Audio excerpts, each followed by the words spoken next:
Ahoy there! I'm William Shakespeare. Welcome to Schiller Park, where very shortly we'll see Actors Summer Theater's production of my last major stage play, The Tempest. The Tempest was written early in the 17th century, when exploration of the New World was a hot topic in England, and when the colonies in North America were just beginning to be explored. Along with stories of the colonies came stories of monsters, strange places, and exotic people. In fact, very much like the stories of space travel today. While The Tempest is not exactly an episode of Star Trek, I think you'll enjoy watching our shipwrecked travelers and their magical hosts as they explore the possibilities of their brave new world that hath such creatures in it. Here then, from August of 1987, is Actors Summer Theater's production of The Tempest. It begins with a storm-tossed ship.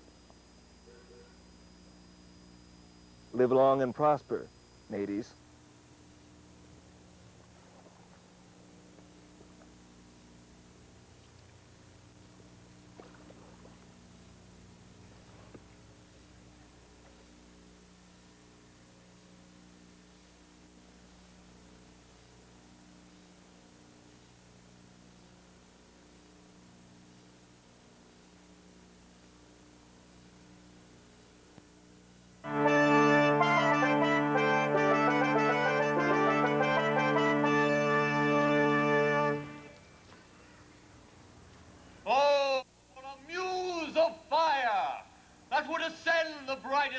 Of invention, an island for a stage, noblemen and creatures to act, and crowned heads to behold the swelling scene. But pardon, gentles all, that we flat, unraised spirits shall dare on this unworthy scaffold to bring forth a remote atoll reef somewhere. Let us on your imaginary forces work. Suppose within the girdle of these walls we may conjure up a battered vessel, a goodly ship tossed about on an unruly sea, an unbridled maelstrom that turns into a tormented tempest!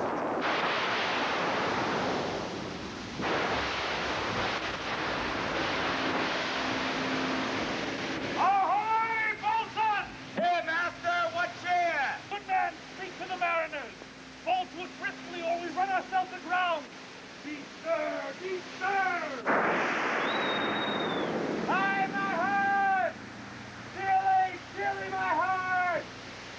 Yar! Yar! Take in the topsail! Topsail! Take in the topsail! Send to the master's whistle! Blow till my first night wind! If room enough! Good boatswain, take care, play the men. Where's the master? I pray now keep below! Where's the master, boatswain? Do you not hear him? You mar our labor! Keep to your cabin, you do assist the storm! My good man, be patient. How? Only when the sea is earth! What care these unruly waves? For the name of King! To your cabin! Silence, trouble us not! My good man, remember whom thou None that I love more than myself! You are a counselor! If you can command these elements to silence and restore the presence to peace, we will not handle the rope more! We'll use your authority! If you cannot, you think you have lived so long, and make yourself ready in your cabin for the mischance of the hour. If so it hath. Dearly good heart, out of our way, I say! I have great comfort from this fellow. Methinks he has no drowning mark upon him. He is born to be hanged. Down with the topmast! Heave to under the mainsail! The mainsail! Yar! Lower! Lower! Bring her to try with the main cord! Breaking up! Set her two courses off! Lay her off! Fire!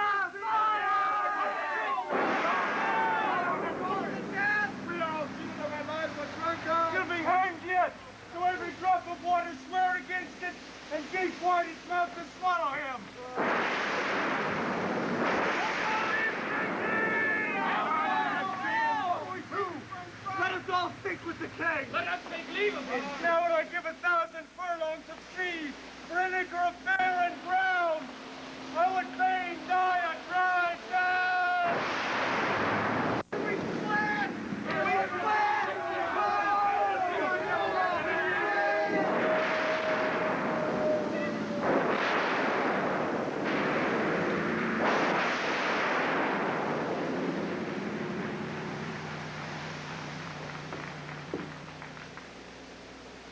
If by your art, my dearest father, you have put the wild waters in its roar, allay then.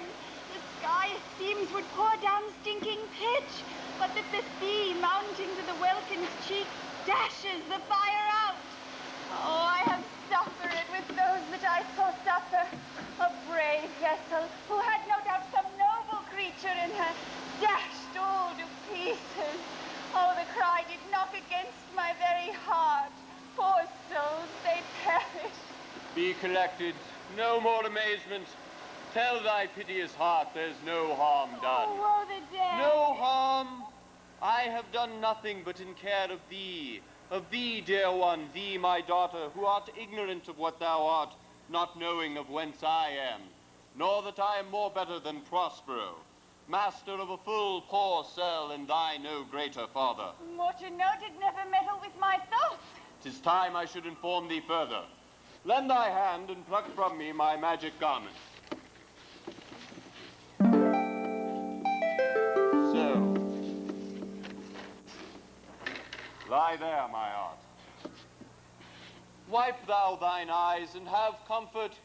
The direful spectacle of the wreck which hath touched the very virtue of compassion in thee, I have with such provision in my heart so ordered that there is not a soul, no, not so much perdition as a hair befallen to any creature aboard the vessel which thou heardst cry, which thou sawest sink. Sit down, for now thou must know further. Oh, you have often begun to tell me what I am, but stopped and left me to a bootless inquisition, concluding, stay, not yet. The hour's now come. The very minute bids thee open thine ear. Obey, and be attentive. Canst thou remember a time before we came unto this island? I do not think thou canst, for then thou was not out 3 years old. Certainly, sir, I can. By what? By any other house or person? Of anything the image tell me that have kept with thy remembrance? It is far off, and rather like a dream than an assurance that my remembrance warrants. Had I not 4 or 5 women once that tended me? Thou hadst, Miranda, and more. But how is it that this lives in thy mind?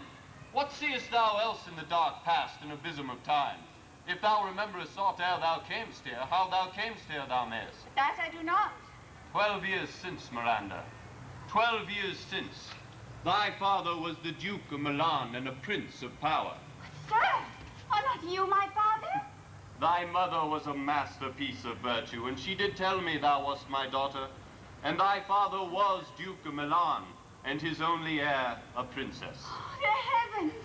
Oh, what foul play had we that we came from thence? Oh, blessed wast we did. Both, dear girl. By foul play, as thou sayest, were we heaved thence, but blessedly helped hither. Oh, my heart bleeds to think of the pain that I have turned you to, which is out of my remembrance. Oh, please, you father. My brother and thy uncle, called Antonio, I pray thee, mark me. That a brother should be so perfidious.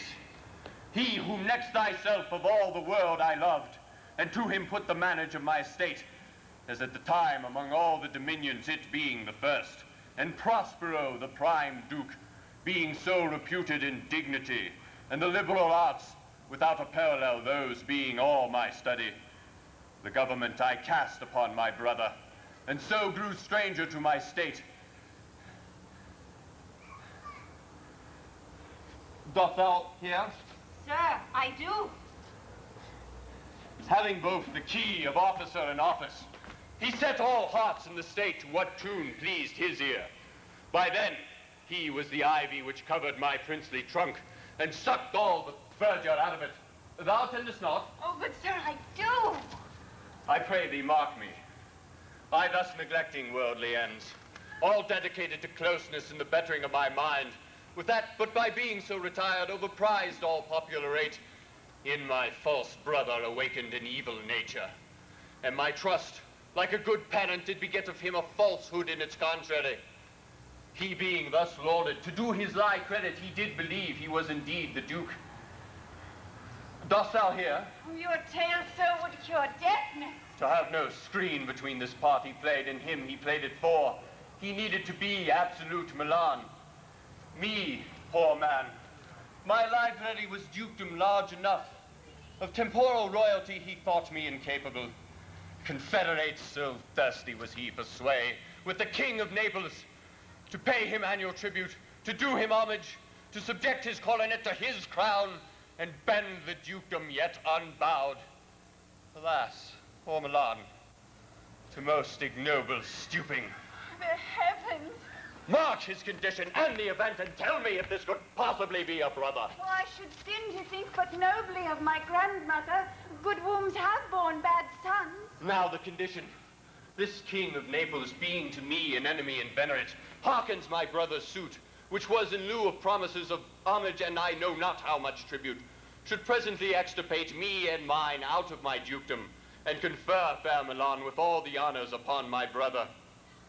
Whereon a treacherous army levied one midnight, fated to the purpose did Antonio open the gates of Milan, and in the dead of darkness the ministers for the purpose hurried thence me and thy crying self.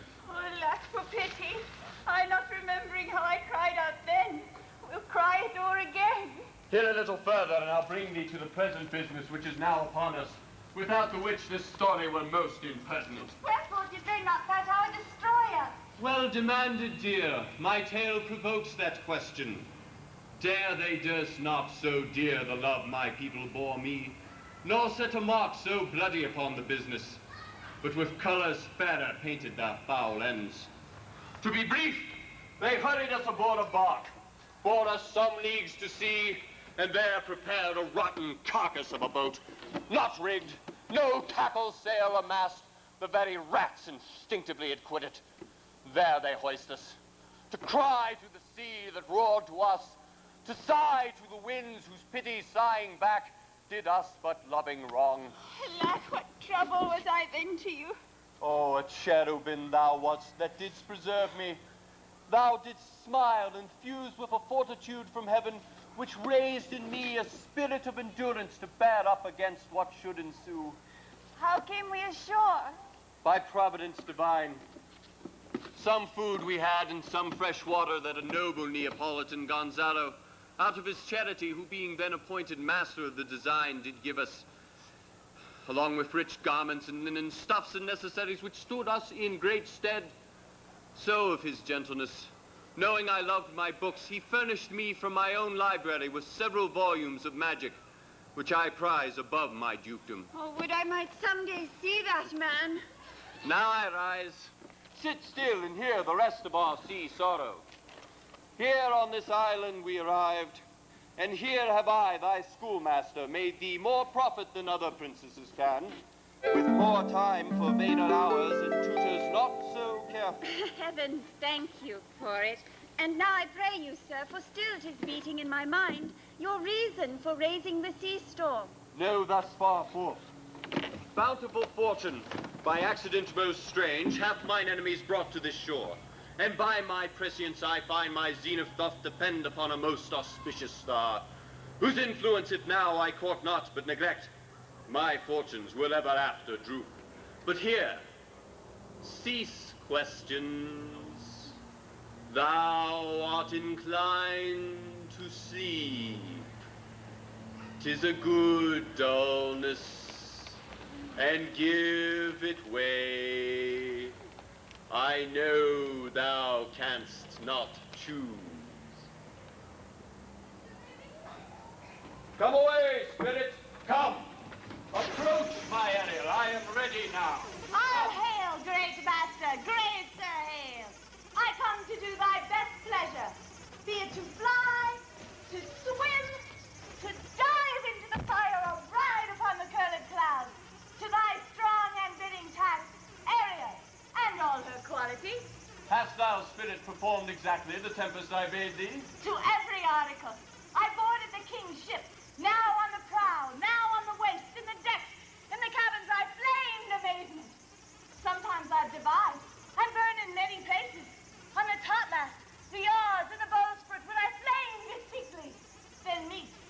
joy. Oh, the fire and cracks, the sulphurous roaring, most mighty Neptune seemed to besiege, and make his bold waves tremble, yea, his dread trident shake. My brave spirit, who was so firm, so constant that this uproar would not infect his reason? Yeah, not a soul but felt the fever of the mad and played some tricks of desperation. All but the mariners plunged into the foaming brine and quit the vessel, then all afire with me. The king's son, Ferdinand, was the first man who left and cried, "Hell is empty and all the devils are here." But are they, Ariel, safe? Not a hair perished, but on their sustaining garments not a blemish, but fresher than before. And as thou badest me, in troops I have dispersed them about the isle.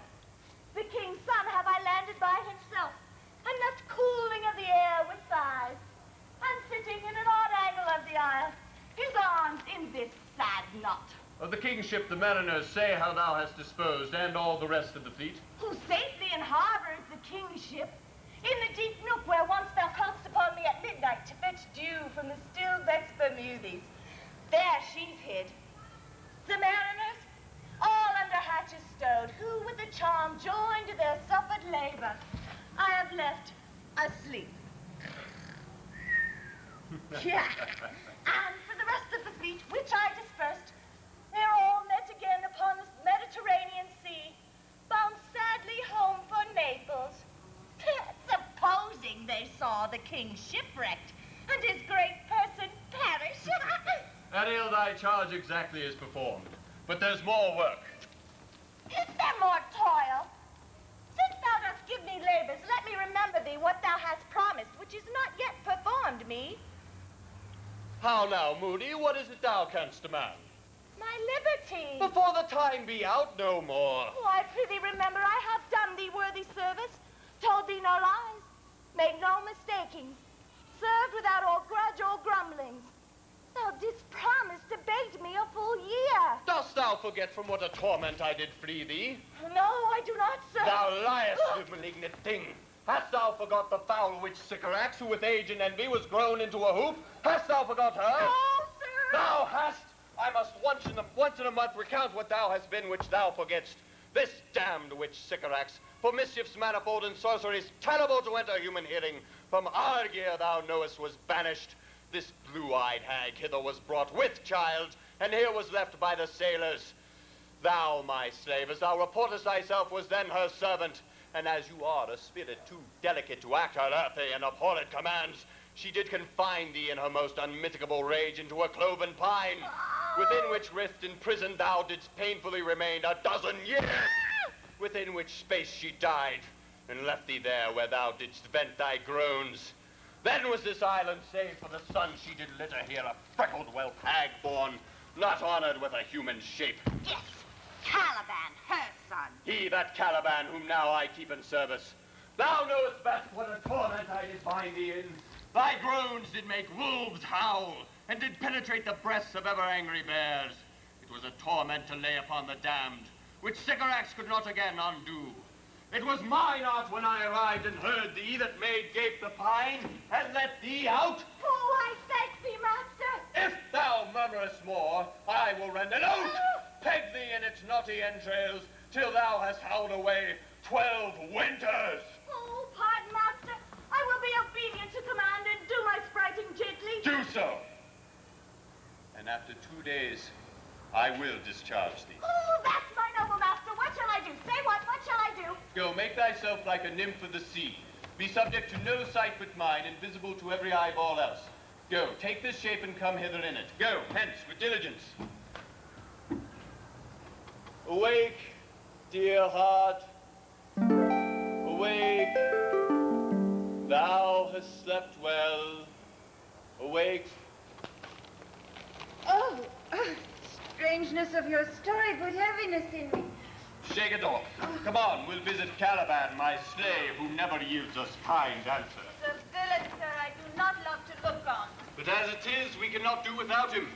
He does make our fire, fetch in our wood, and serves in offices that do profit us. What ho, slave! Caliban, thou speak! There's wood enough within. Come forth, I say. There's other business for thee. Come now, tortoise, thou most poisonous slave, begot by the devil himself upon thy wicked dam. Come forth!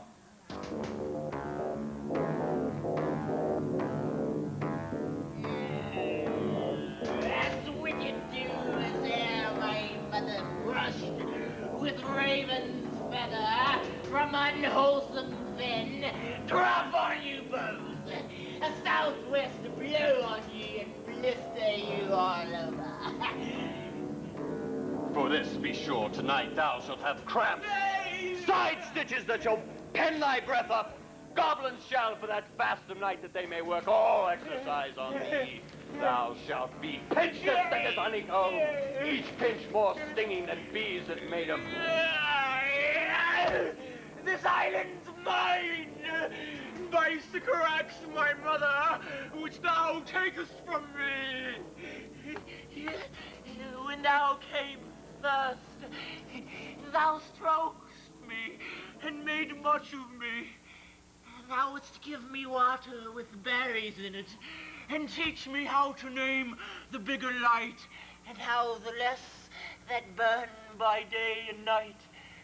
And then I loved thee, and showed thee all the qualities of the isle, and the fresh springs, brine pits, barren place, and fertile. Curse me, I that did so. All the charms of Sycorax, toads, beetles, bats, light on you. For I am all the subjects that you have, which first was mine own king. And here you stymie in this hard rock, while you do keep me from the rest of the island. Thou sly slave, whose stripes may move not kindness, I have used thee, filth as thou art, with humane care, and did lodge thee in mine own cell, till thou didst seek to violate the honor of my child. When it had been done, thou didst prevent me. I did peopled else this isle with Caliban. Horrid slave, which your neighbors of goodness will not take, being capable of all ill. I pitied thee, took pains to make thee speak, taught thee each hour one thing or other when thou didst not, savage, know thine own meaning, but wouldst gabble like a thing most brutish. I endowed thy purposes with words and made them known. But thy vile race, though thou didst learn, had that in it which good natures could not abide to be with. Therefore wast thou deservedly confined into this rock, who hast deserved more than a prison. You taught me language, and my profit on it is, I know how to curse. The Red Plague rids you for learning me your language. Hagstein, fetch in more wood, and be quick. If thou neglectst or dost unwillingly what I command, I'll rack thee with old cramps, fill thy bones with ache, make thee roar that beasts shall tremble at thy din. No, Privy, I must obey. His magic is of such power, it would control my damned god Setebos and make a vassal of him. So save Henry!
Sounds no more.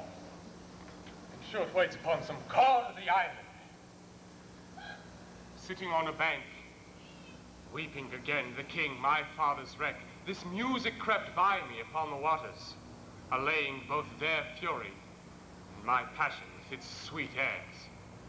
Thence I have followed it, or it hath drawn me rather, but 'tis gone.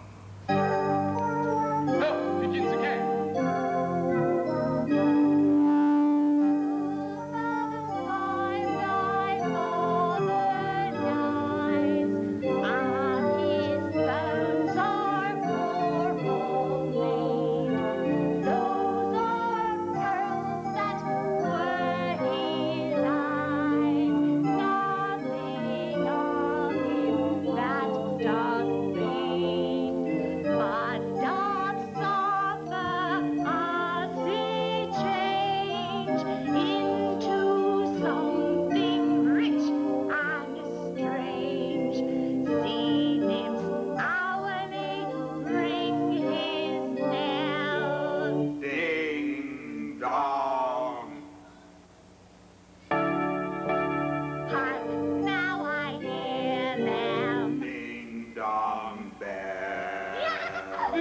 Does remember my drowned father. This is no mortal business, nor no sound that earth owns. I hear it now above me. The fringed curtain of thine eyes advance and say what thou seest yon. What's it? A spirit? Lord, how it looks about. Believe me, sir, it carries a brave form, but 'tis a spirit. No, wench. It eats and sleeps and hath such senses as we have such. This gallant which you see was in the wreck. Thou mightst call him a goodly person. He hath lost his fellows and strays about to find them.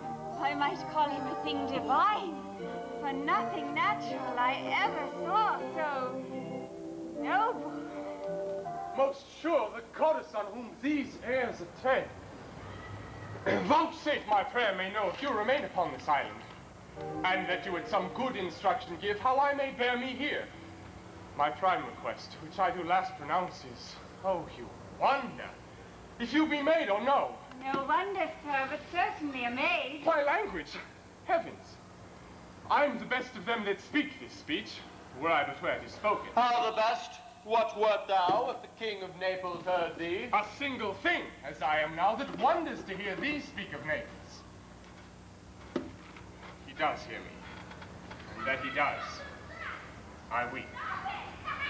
Myself am Naples, who with mine eyes never since attempt did see the king, my father, wrecked. I lack for mercy. Yes, faith, and all his lords, the Duke of Milan and his brave son being twain. The Duke of Milan and his more braver daughter could control thee if now 'twere fit to do it. At first sight they have changed eyes. Delicate Ariel, I'll set thee free for this. A word, good sir. I fear you have done yourself some wrong. A word. Why speaks my father so ungently? But this is the third man that e'er I saw, and the first that e'er I sighed for. Oh, pity moved my father to be inclined my way. Oh, if a virgin and your affection's not gone forth, I'll make you the Queen of Naples. Soft, sir, one word more. They are in either's powers, but this swift business I must uneasy make, else too light the winning make the prize light. One word more. I charge thee that thou attend me. Thou dost here usurp a name thou owest not, and hast put thyself on this island as a spy. Spy? To win it from me, the Lord on No, as I am a man. There's nothing ill can dwell in such a temple, for if the ill spirit have so fair a house, good things will strive to dwell with it. Follow me. Speak not for him, he's a traitor. Follow. No, I will resist until my enemy has more power. Oh, dear father, make not too rash a trial of him, for he is gentle and not fearful. What I say, my foot, my tutor. Come, traitor, put thy sword up, who makest a show but darest not strike. Come from thy ward, for I can here disarm thee with this stick and make thy weapon drop. Your father! Hang not on my garments. Oh, sir, have pity. I see his surety. Silence! One word more shall make me chide thee, if not hate thee. Oh, What? please. An advocate for an impostor? Hush! Thou thinkest there are no other such shapes as he, having seen but him in Caliban? Foolish wench! To the most of men this is a Caliban, and they to him are angels. My affections are then most humble. I have no ambition to see a goodlier man. Come on, obey. Thy nerves are in their infancy again and have no vigor in them. So they are. My spirits, as in a dream, are all bound up. My father's loss. This weakness which I feel, the wreck of all my friends, nor this man's threats to whom I am subdued, are but light to me now. Might I but through my prison once a day behold this maid. All corners else of the earth, let liberty make use of. Space enough have I in such a prison. It works. Come on! Thou hast done well, fine Ariel. Follow me. Hark, what else thou shalt breathe. Be of comfort. My father's of a better nature, sir, than he appears by speech. This is unwanted, which now came from him. Thou shalt be as free as mountain winds, but then exactly do all points of my command. To the syllable. Come, follow. Oh, father. Take thought for him.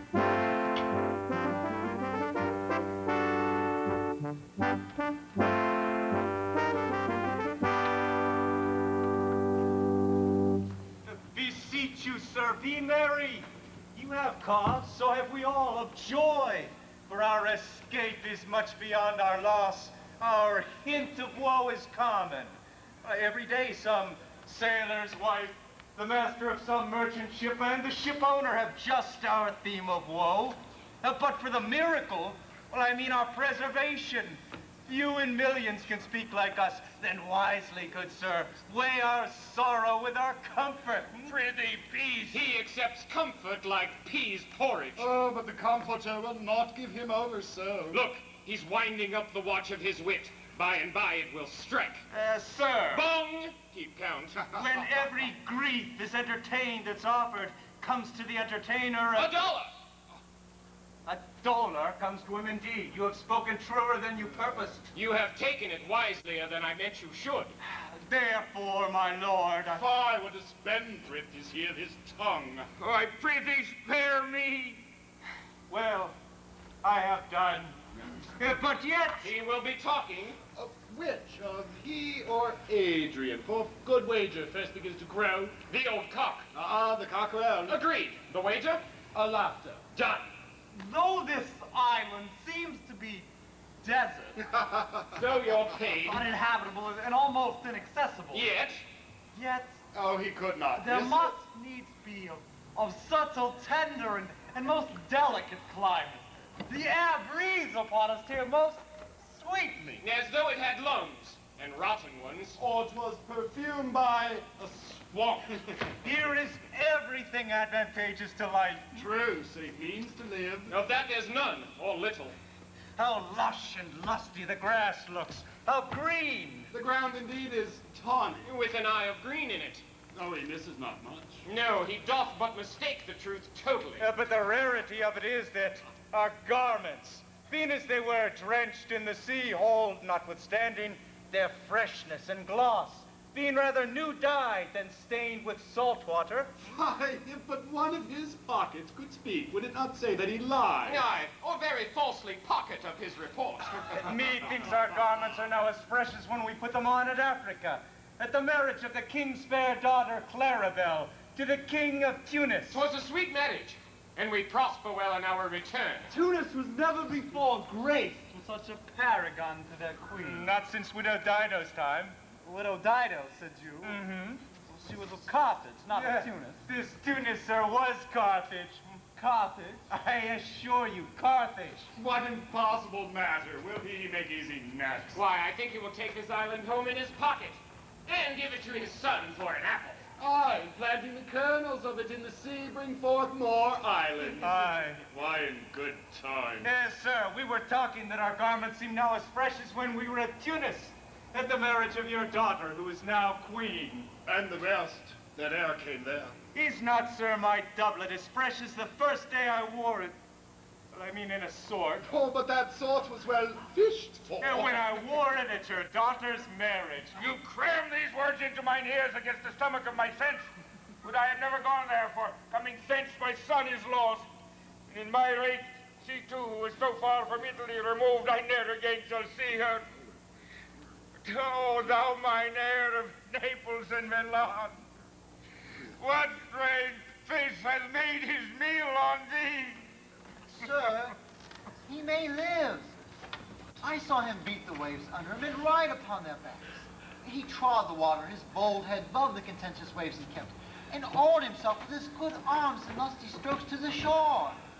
I've no doubt he came alive to land. Oh, no, he's gone. Sir, you may thank yourself for this great loss that would not bless our York with your daughter, but rather lose her to an African, where she, at least, is banished from your eye, who has cause to wet the grief on it. Prithee, peace. Oh, you were kneeled to and importuned otherwise by all of us. And the fair soul herself, weighed between loathness and obedience, at which end of the beam should bow. We have lost your son, I fear, forever. The fault your own. So is the dearest of the Lord. My Lord Sebastian, the truth you speak doth lack some gentleness and time to speak it in. You rub the sore when you should bring the plaster. Oh, very well. It is foul weather in us all, good sir, when you are cloudy. Foul weather? Oh, but very foul. Had I plantation of this isle, my lord, he would sow it with nettle seed. Or poison ivy. And were king on't, what would I do? Escaping drunk for want of wine. In the Commonwealth, I would by contraries execute all things, for no kind of trade would I admit. No name of magistrate. Learning should not be known. Riches, poverty, and use of servants, none. No use of corn, metal, or wine, or oil. No occupation. All men idle, all. And women too, but innocent and pure. No sovereignty. And yet, he would be king on it. The latter end of his commonwealth forgets its beginning. All things in common nature should produce without sweat or endeavor. Treason, felony, sword, knife, gun, or need of any weapon would I not have.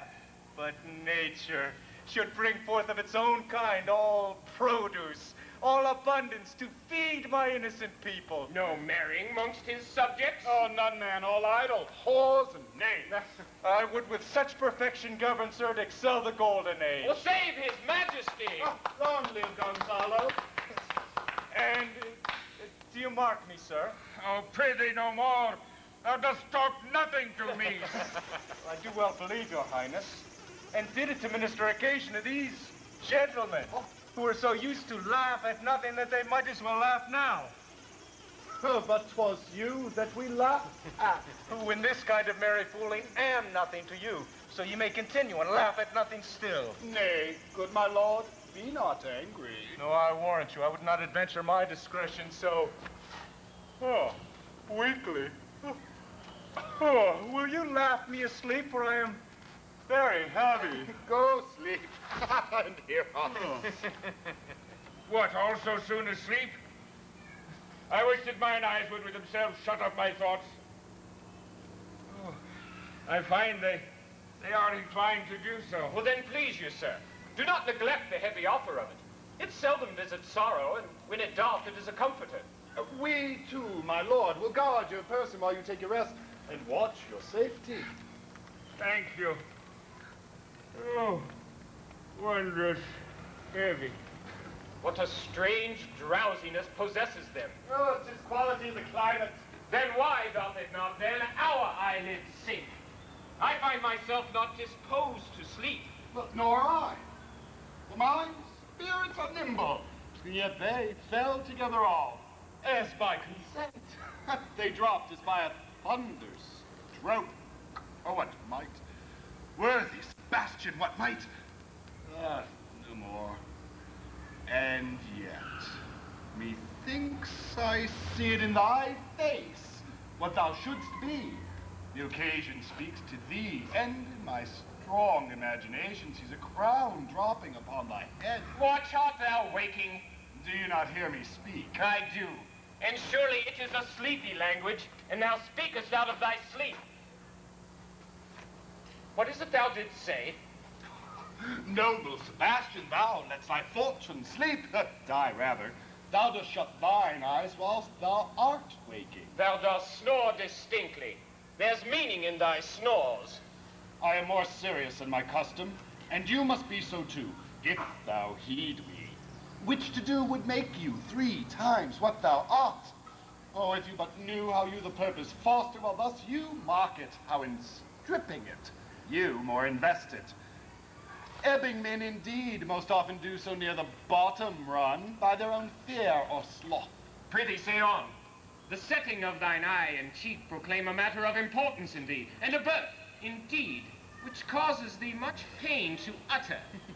Thus, sir, although this lord of weak remembrance, oh this who shall be as little remembered when he is buried, hath here almost persuaded the king, his sons alive. Well, 'tis as impossible that he's undrowned as, no, he that sleeps here swims. I have no hope that he's undrowned. Out of that, no hope, what great hope have you? No hope that way is another way, so high a hope that even ambition cannot pierce a wink beyond, but doubt discovery there. Will you grant with me that Ferdinand is drowned? He is gone. Then tell me, who's the next heir of Naples? Clarabelle. She that is queen in Tunis.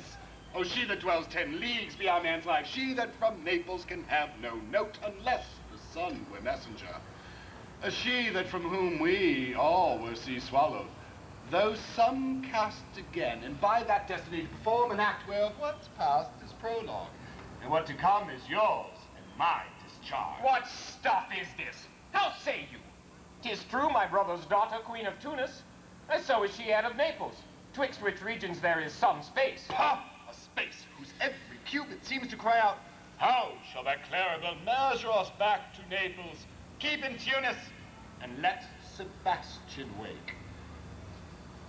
Say this were death that now has seized them, why, they were no worse off than now they are.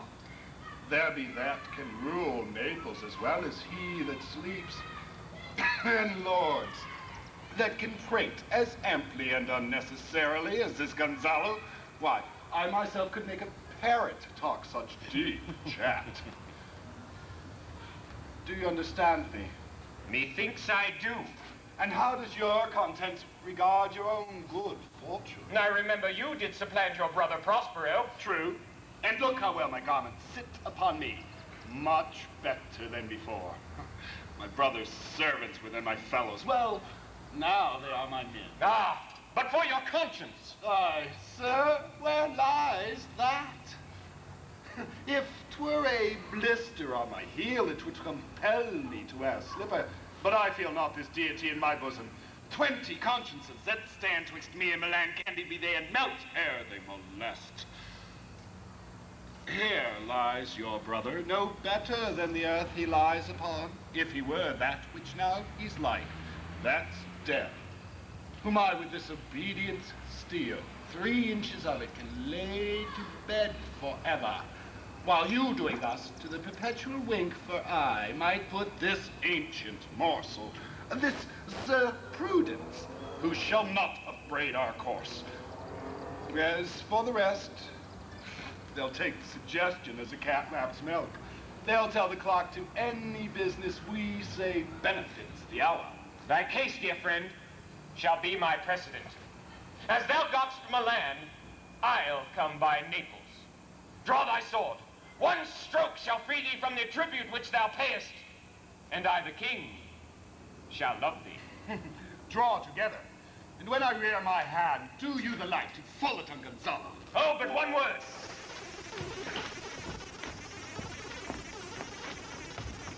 My master, through his art, foresees the danger that you, his friend, are in, and sends me forth, for else his project dies, to keep them living. While you here do snoring lie, open-eyed conspiracy his time doth take. If of life you keep a care, shake off slumber and beware. Awake! Awake! Therefore, let us both be sudden. Now, good angels, preserve the king. Why, how now? Ho, awake. Why are you drawn? Wherefore this ghastly looking? What's the matter? Whilst we stood here securing your repose, even now I heard the hollow burst of bellowing like bulls, or rather lions. Did it not wake you? Why, it struck mine ear most terribly. I heard nothing. Oh, 'twas a din to fright a monster's ear, to make an earthquake. Sure, 'twas the roar of a whole herd of lions. Heard you this, Gonzalo? Upon mine honor, I heard a humming, sir, and that a strange one which did awake me. I shaked you, sir, and cried. When mine eyes opened, I saw their weapons drawn. Well, there was a noise, that's verily. 'Tis best we stand upon our guard, or that we quit this place. Let's draw our weapons. Lead off this ground, and let's make further search for my poor son. Heavens, keep him from these beasts, for he is surely in the island. Lead away! Prospero, my lord, shall know what I have done. So, king, go safely on to seek thy sons.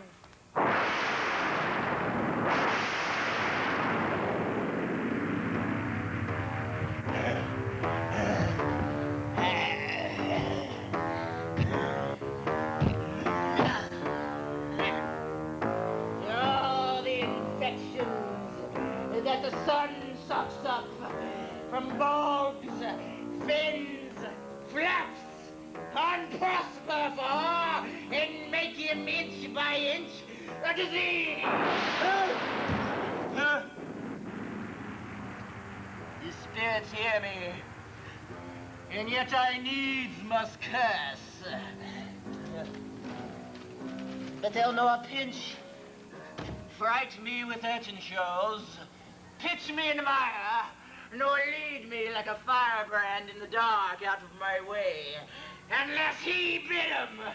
But for every twice more they set upon me. Sometimes, like apes, that mow and Chatter at me, and after bite me. and then like hedgehogs, which lie tumbling in my barefoot way, and mount their pricks at my footfall. Sometimes am I all wound with adders, who with cloven tongues do hiss me into madness.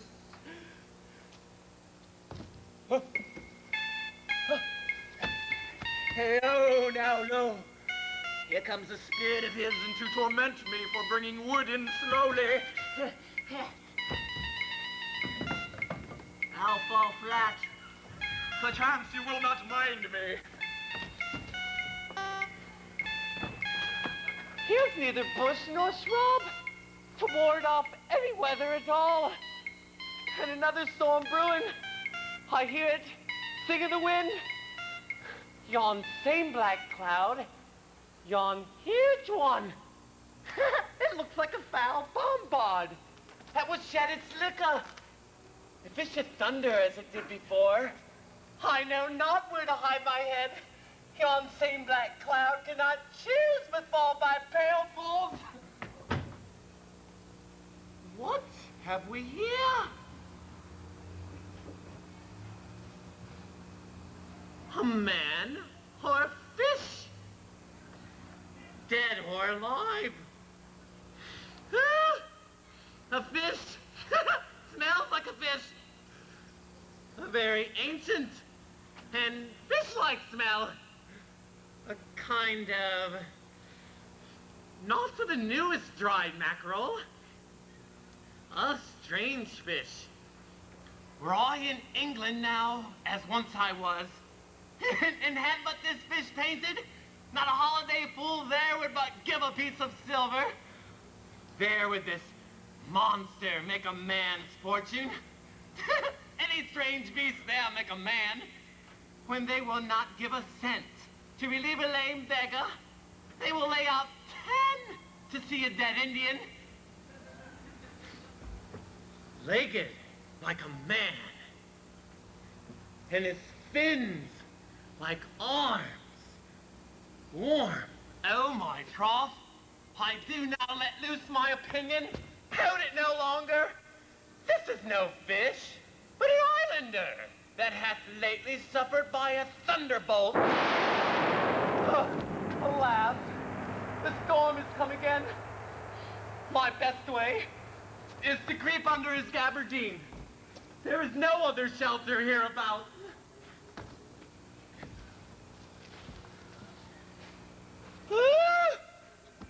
Misery acquaints a man with strange bedfellows.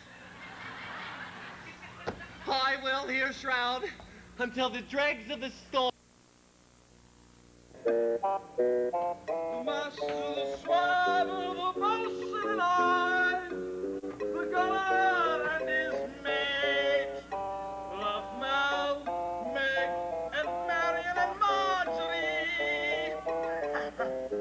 But none of us cared for Kate, for she had a tongue with a tang, would cry to a sailor, go hang! She loved not the savor of tar nor of pitch, but a tailor might scratch her where'er she did itch.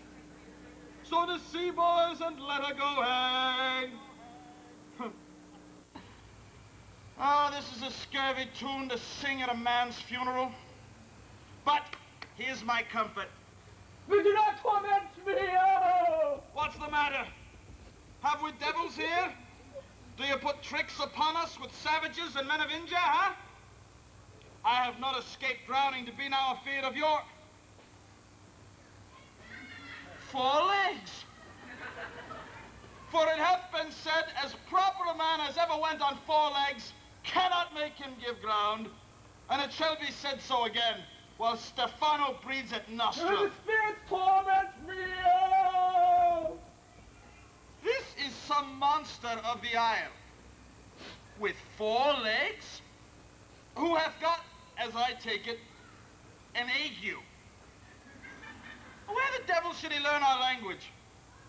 I will give him some relief if it be but for that. If I can recover him, and keep him tame, and get to Naples with him, why, he's a present for any emperor. Do not torment me, I prithee. I'll bring my wood home faster. Oh, he's in his fit now, and does not talk after the wisest. He shall taste of my bottle. If he have never drunk wine afore, it will go near to remove his fit. If I can recover him, and keep him tame, I will not take too much for him. They shall pay for him that hath him, and that soundly. Thou dost me yet but little hurt. Thou wilt soon, I know it by thy trembling. Now prosper works upon thee. Come on thy ways. Open your mouth. Here is that which will give language to you, cat. Open your mouth. This'll shake your shaking, I can tell you, and that soundly. You cannot tell who's your friend. Open your jaws again. I should know that voice. It should be. But he is drowned, and these are devils. How defend me? 4 legs and 2 voices. A most delicate monster. His forward voice now is to speak well of his friend. His backward voice is to utter foul speeches and to detract. If it take all the wine in my bottle, I will help his ague. Come! Amen! I will pour some in thy other mouth. Stefano! Doth thy other mouth call me? Mercy, mercy! This is a devil and no monster. I will leave him. Stefano! If thou beest Stefano, touch me and speak to me, for I am Trinculo. Be not afeard, thy good friend Trinculo. If thou beest Trinculo, come forth. I'll pull him by the lesser legs. If any legs be Trinculo, these are they. Well, thou art very Trinculo indeed. How camest thou to be the excrement of this freak? Can he vent Trinculos? I took him to be killed by a thunderbolt. But art thou not drowned, Stefano? I hope now thou art not drowned. Is the storm overblown? I hid me under the dead moon cast gabardine for fear of the storm. And art thou living, Stefano?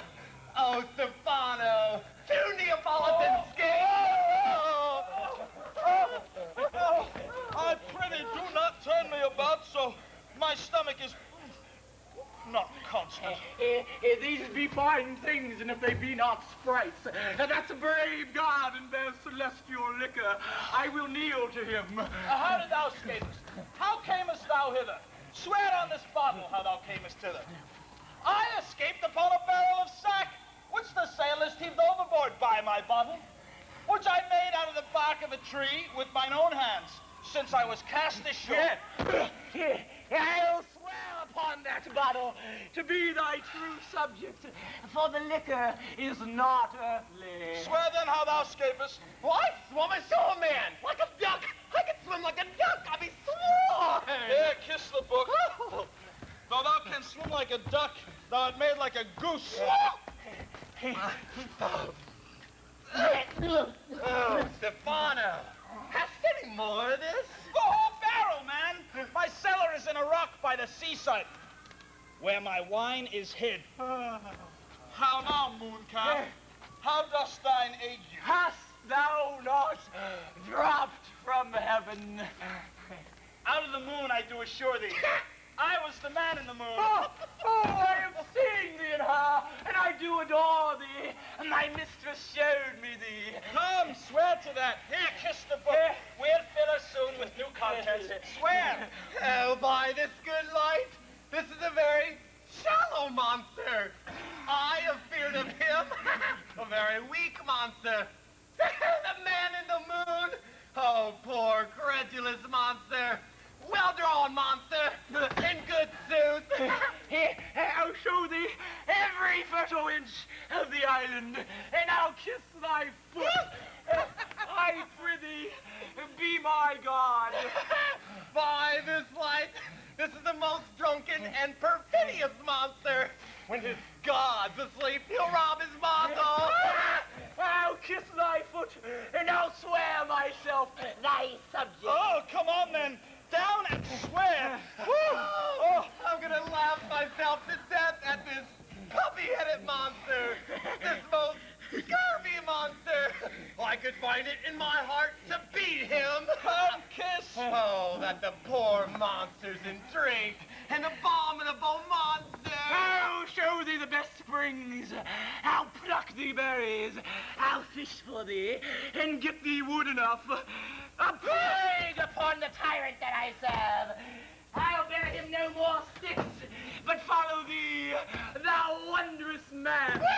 A most ridiculous monster to make a wonder of a poor drunkard. I prithee, let me bring thee where crab apples grow, and I, with my long nails, will dig thee pig nuts, show thee a jay's nest, and instruct thee how to snare the nimble marmoset. I'll bring thee to clustering filberts, and sometimes I'll get thee young scammelbirds from the rock. Wilt thou go with me? I prithee. Lead the way. Oh, without any more talking.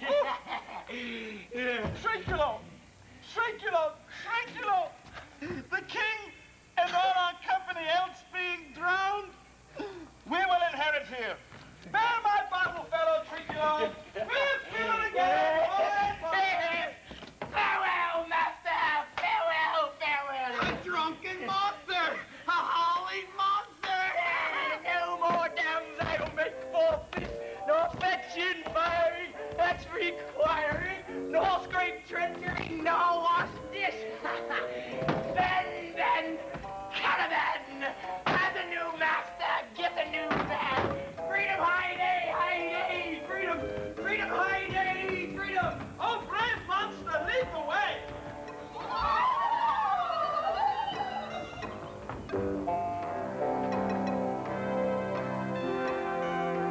There be some sports are painful, and yet their labor delight in them sets off.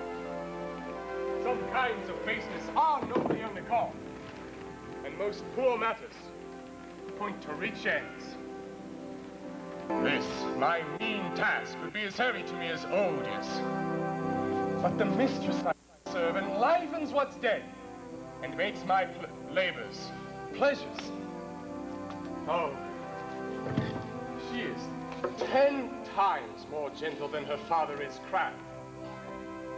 Oh, and he is composed of harshness. I must remove some thousands of these logs and pile them up upon his stern command. My mistress weeps when she sees me work, and says such baseness had never liked executor. Ah, but these sweet thoughts do even refresh my labors. Most busy least when I do it. Alas, now pray you work not so hard. Oh, I would the lightning had burnt up those belongs that you're enjoying your pile. Pray set it down and rest you. My father is hard at study. Pray now rest yourself. He stayed for these 3 hours. Oh, most dear mistress, the sun will set before I shall discharge what I must strive to do. If you'll sit down, I'll bear your logs the while. Pray give me that. I'll carry it to the No, fire. precious creature, I'd rather crack my sinews, break my back, than you should such dishonor undergo while I sit lazy by. It would become me as well as it does you. I should do it with much more ease. For my goodwill is to it. Yours is again. Poor worm, thou art infected. This visit shows it. You look wearily. No, noble mistress. 'Tis fresh morning with me when I think of you at night. I do beseech you, chiefly that I might set it in my prayers. What is your name? Miranda. Oh, my father, I have broke your head to say Oh, so. admired Miranda. Indeed, the top of admiration. Worth what is dearest to the world.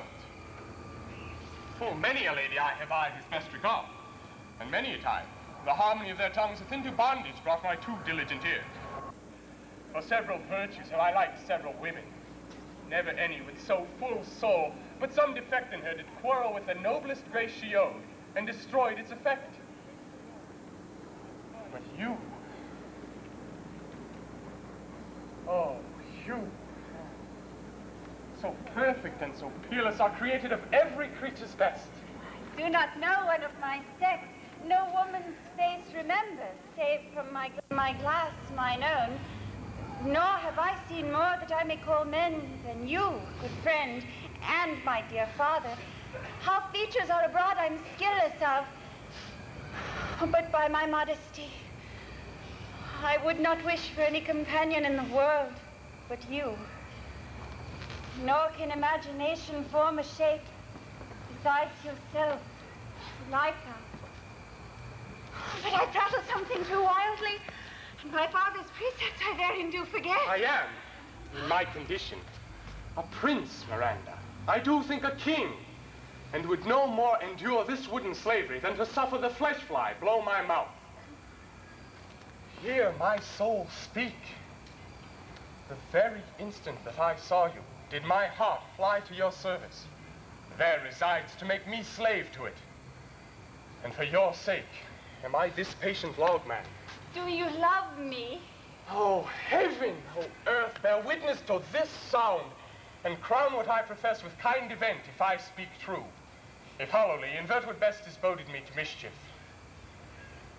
I, beyond all limit of what else in the world, do love, prize, honor you. I am a fool to weep at what I'm glad of. Oh, fair encounter of two most rare affections. Heavens rain grace on that which breeds between them. Wherefore weep you? At mine unworthiness, that dare not offer what I desire to give, much less take what I shall die to want. But this is trifling, and all the more it seeks to hide itself the bigger bulk it shows. Hence bashful cunning, and prompt me plain and holy innocence. I am your wife, if you will marry me. If not, I'll die your maid. To be your fellow, you may deny me, but I'll be your servant, whether you will or no. My mistress, dearest, and I, thus humble, ever. My husband, then? I, with a heart as willing as bondage heir of freedom. Here's my hand. And mine, with my heart in't.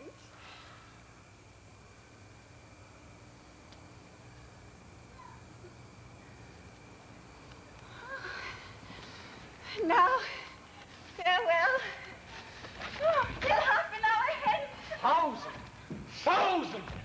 As happy as this is they, I cannot be, who are surprised withal. But my rejoicing at nothing can be more. Out to my book, for yet ere supper time must I perform much business appertaining.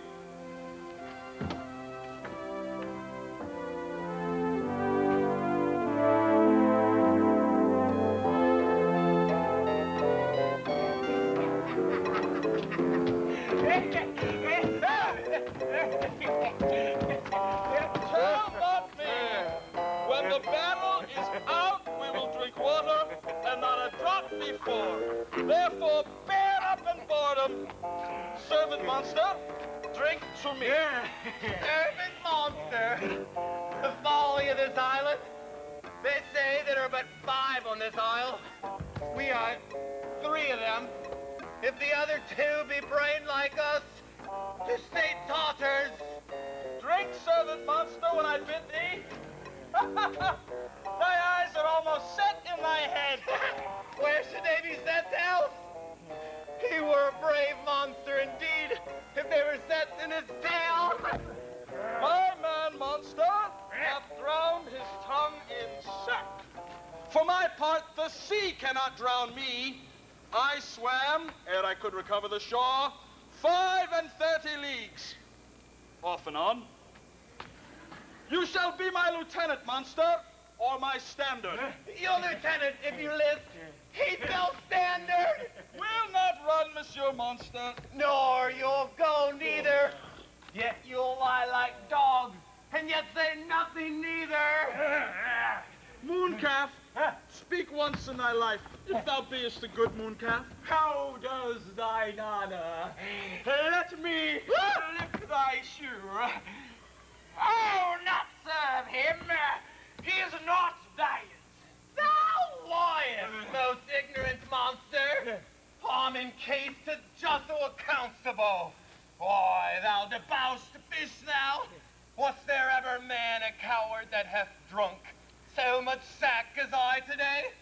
Wilt thou tell monstrous lies, being but half a fish and half a monster? No! How he mocks me!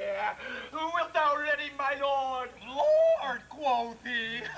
And a monster should be such a natural. No, again. Bite him to death, I prithee. Trinculo, keep a good tongue in thy head. If thou should prove a mutineer, the next tree. The poor monster is my subject, and he shall not suffer indignity. I thank my noble lord. Wilt thou be pleased to hearken once again to the suit that I made thee? Marry, will I. Kneel and repeat it. I will stand, and so shall Trinculo. Why, as I told thee before, I am subject to a tyrant, a sorcerer, that by his cunning hath cheated me of the island. Thou liest! Thou liest, thou jesting monkey, thou! I would my valiant master would destroy thee. I do not lie.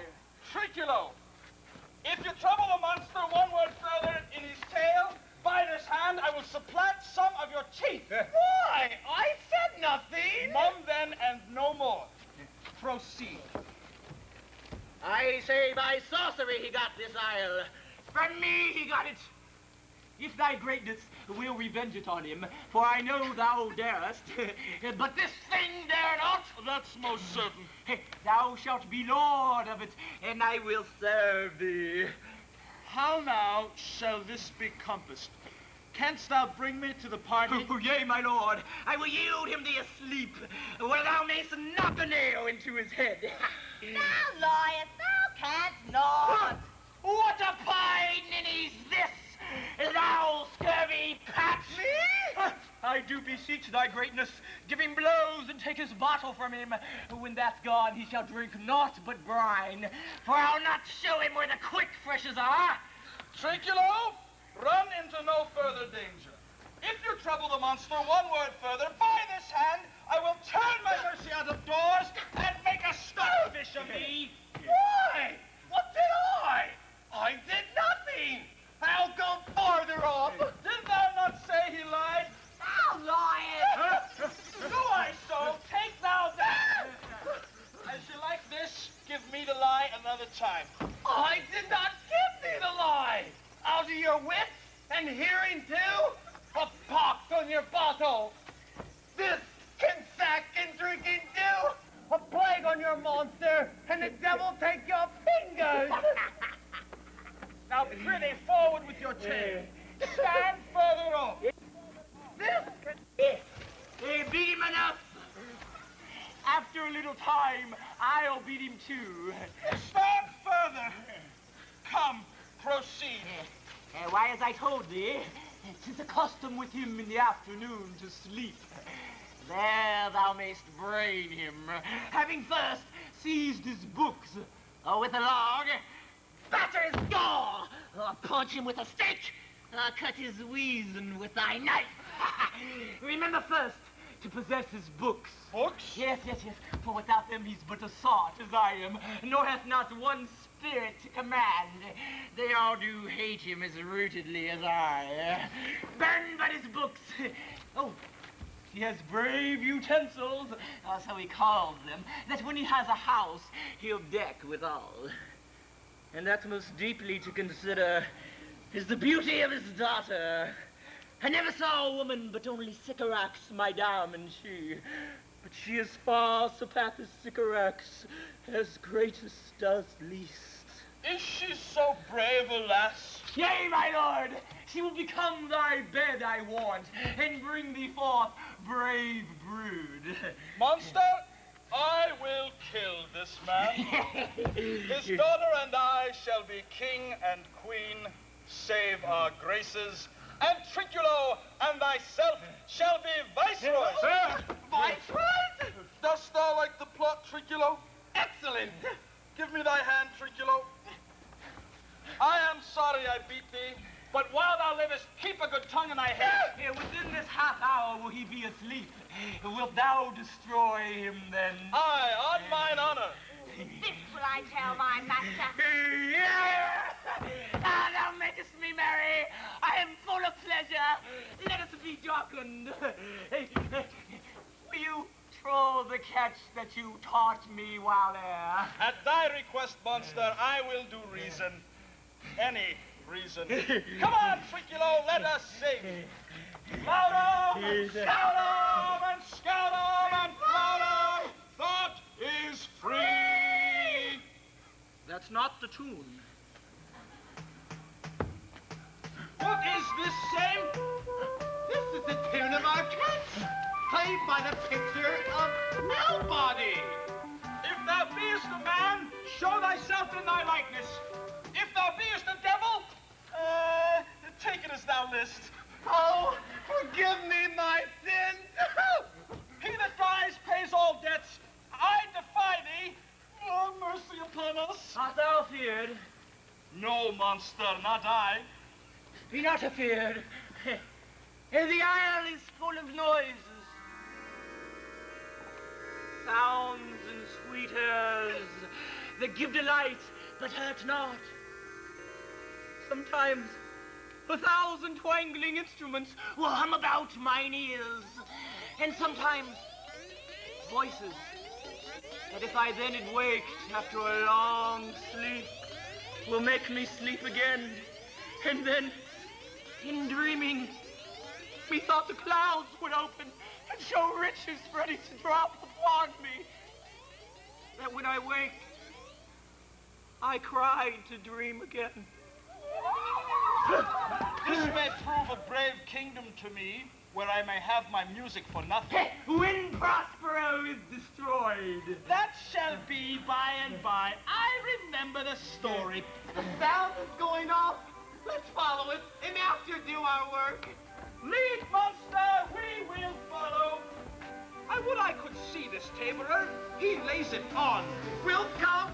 I'll follow tomorrow.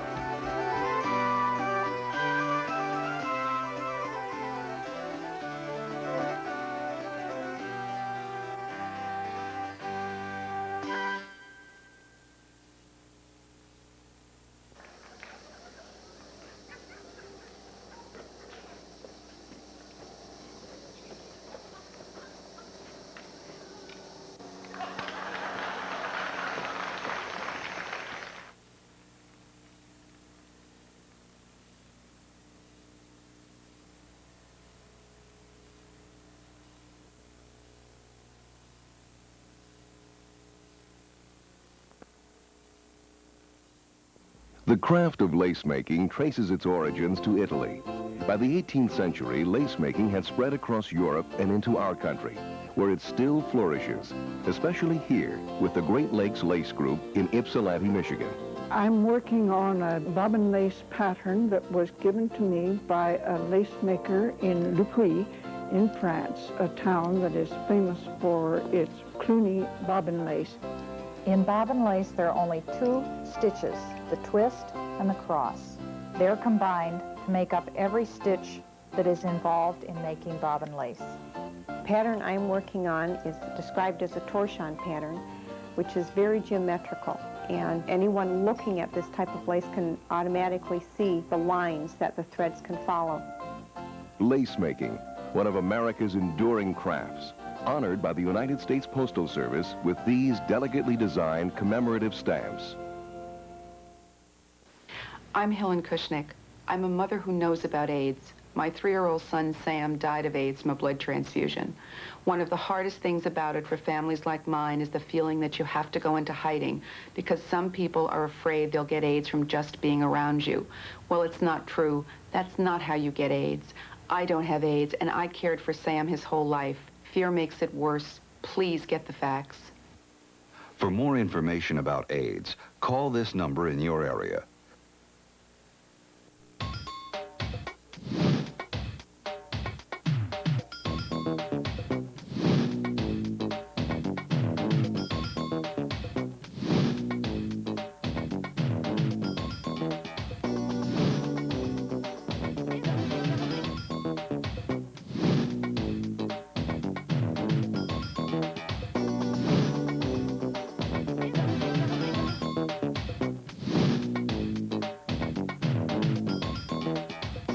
The 2-time National Award-winning Job Show, the most important reason to watch television.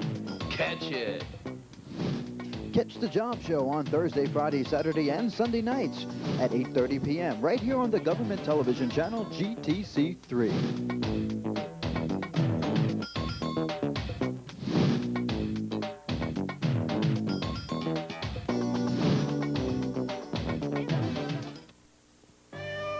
Attention, be on the lookout for Caninus americanus, alias Rover, alias Fifi, alias Spot, who last year attacked and injured thousands of letter carriers. You can help prevent these dangerous attacks by making sure your pet is properly restrained or confined. Protect your letter carrier, your paper boy or girl, your meter reader. Restrain your dog and protect yourself from possible loss of mail delivery or even costly legal action. Please cooperate. From Columbus City Hall, this is the government television channel, GTC3.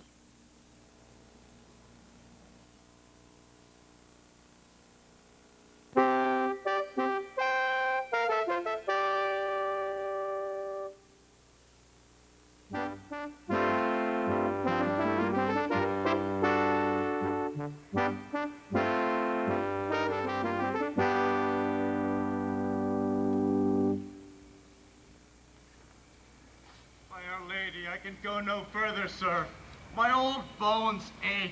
By your patience, I needs must rest me. Oh, Lord, I cannot blame thee, who am myself seized with weariness. Sit down and rest. Even here I will put off my hope.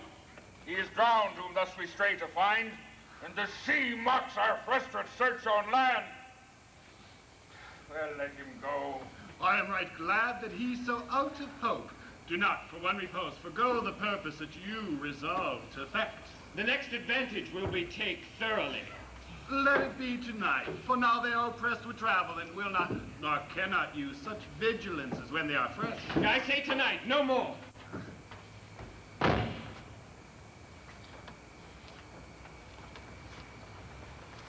What harmony is this? My good friend's harp. Marvelous, sweet music.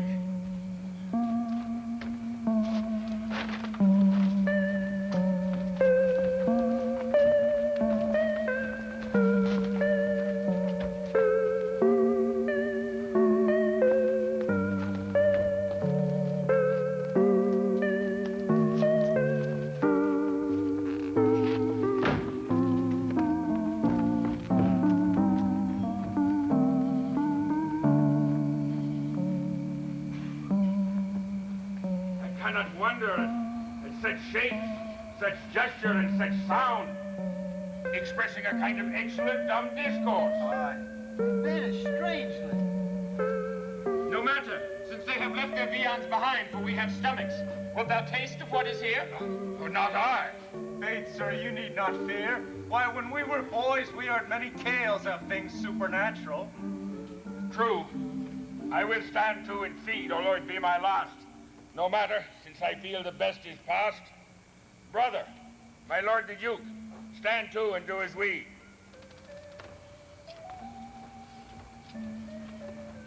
You are three men of sin, whom destiny that hath so instrument this lower world and what isn't, the never surfeited sea hath caused to belch up you, and here on this island where man doth not inhabit, you amongst men being most unfit to live. I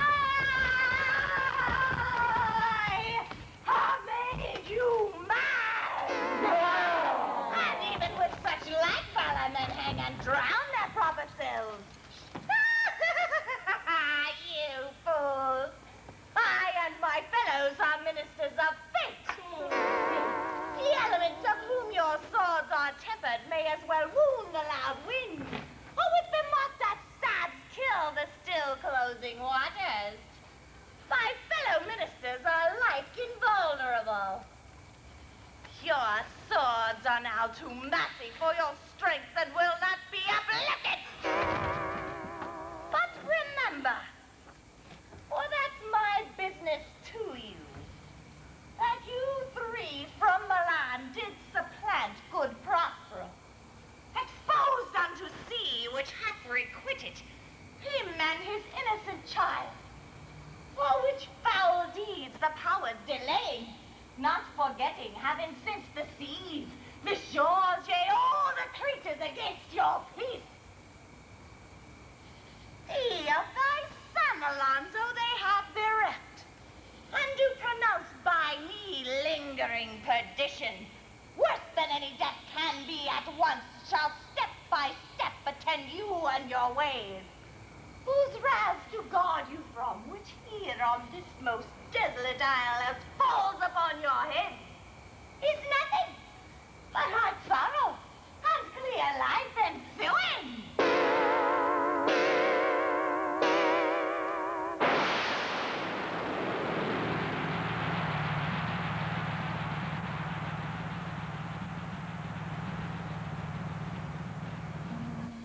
Bravely the figure of this harpy hast thou performed, my Ariel. A grace it had devouring. Of my instructions hast thou nothing bated in what thou hadst to say. So with good life and observation strange, my meaner ministers their several kinds have done. My high charms work, and these mine enemies are knit up in their distractions. They now are in my power. And in these fits I leave them, while I visit young Ferdinand, whom they suppose is drowned, and his and mine beloved darling. In the name of something holy, sir, why stand you in this strange stare?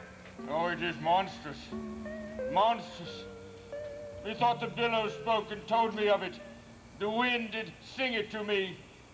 And the thunder, the deep and dreadful organ pipe, did pronounce the name of Prospero.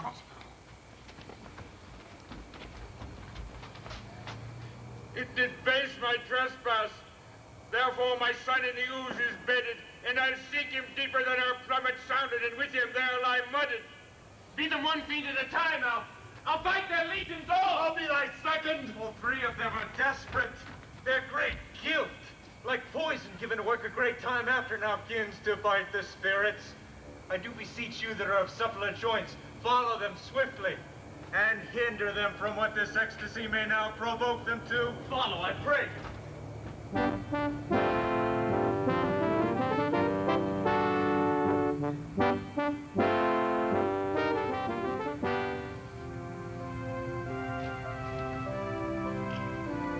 If I have too austerely punished you, your compensation makes amends. For I have given you a third of my life, who once again I tender to thy hand. If all thy trials were but my trials of your love, and thou hast strangely stood the test. Here afore heaven I ratify this my rich gift. O Ferdinand, do not smile at me that I boast her off, for you shall find she will outstrip all praise and make it halt behind her. I do believe it, against even an oracle. Then as my gift and thine own acquisition worthily purchased, take my daughter. But if thou dost break her virgin knot before all holy ceremonies may be ministered, no sweet blessing shall the heavens let fall to make this contract brew. But barren hate, sour-eyed disdain and discord shall bestrew the union of your bed with weed so loathly you shall hate it both. As I hope for quiet days, fair issue, and long life with such love as 'tis now, the strongest temptation shall not melt my honor into lust. Fairly spoke. Sit then and talk with her, she is thine own. What? Ariel, my industrious servant. Ariel! Master, here I am. Ariel, thou and thy meaner ministers, your last service did worthily perform, and I must use you in such another trick. Go bring the rabble over whom I give thee power here to this place. Incite them to quick motion, for I must bestow upon the eyes of this young couple some vanity of my art. It is my promise, and they expect it of me. Presently? Aye, with a twink. Before you can cry, come and go and breathe twice and cry, so, each one tripping on its toe. We'll be here with mup and no. Do you love me, master? No? Dearly, my delicate Ariel, do not approach till thou dost hear me call. Well, I understand. Look thou be true. Do not give dalliance too much the rein. The strongest oaths are straw to the fire and the blood. Be more abstemious, or else good night your vow. I warrant you, sir, the white cold virgin snow upon my heart abates the ardor of my passion. Well, now come, Ariel. Bring the corollary rather than want a spirit. Appear, and pertly. No tongue, all eyes, be silent.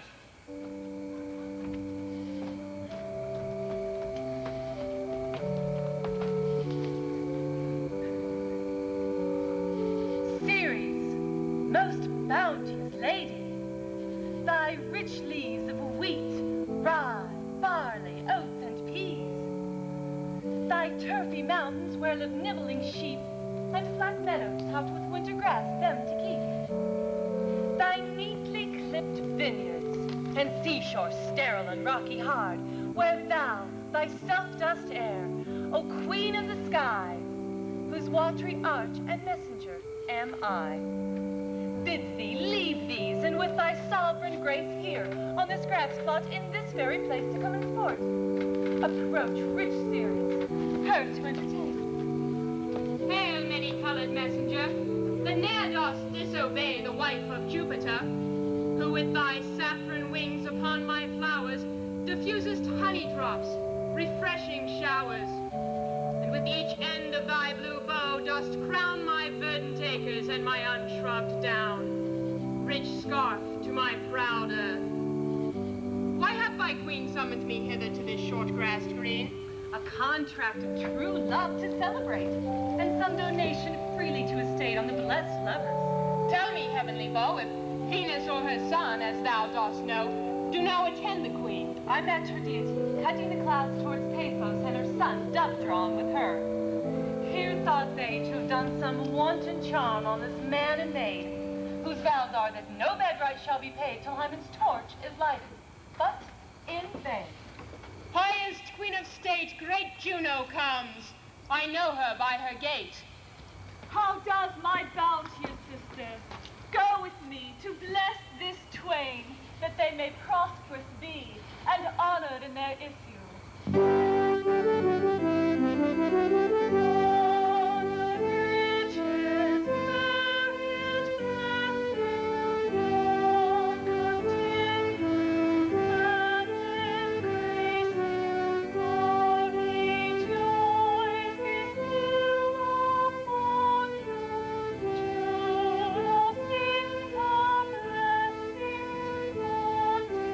Spring unto you.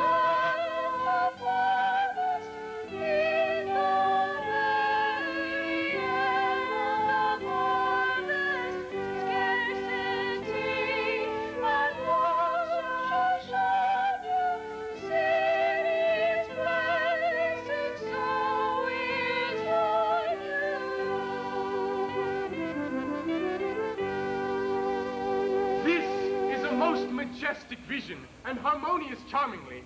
Might I be bold to think these spirits? Spirits which by mine art I have from their confines called to enact my present fancies. Let me live here ever.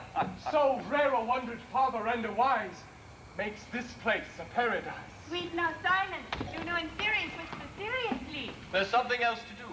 Hush and be mute, or else our spell is marred. You nymphs called naiads from the wintering brook, with your sedged crowns and ever harmless looks, leave your accursed channels and on this green land answer your summons. Juno does command. Come, temperate nymphs, and help to celebrate a contract of true love. Be not too late. You sunburned sickle men of August weary, come leave your furrow and be merry. Make holiday, your bright straw hats put on, and these fresh nymphs encounter everyone in country footing.